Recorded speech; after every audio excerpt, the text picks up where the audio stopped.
The Pedigree Ovens project came together through a relationship with Simple Ray and Althoff Industries. It's a fixed tilt ground mount 1.7 megawatts DC array that should offset 100% of the facility's energy consumption on an annual basis, along with being a really cool dog bone.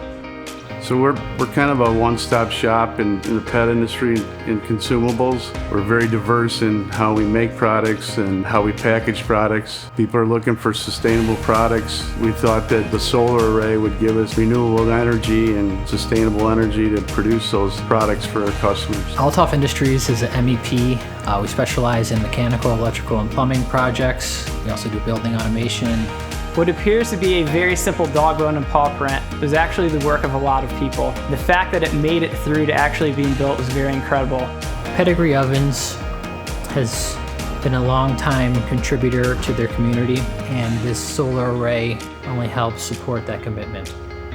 Althoff Industries has been an exceptionally great partner to Simple Ray, and their entire team deserves a lot of credit for that, from the sales side to the project management side to the support inside their entire organization. It's really nice to work with someone who believes in the product that they're selling so strongly.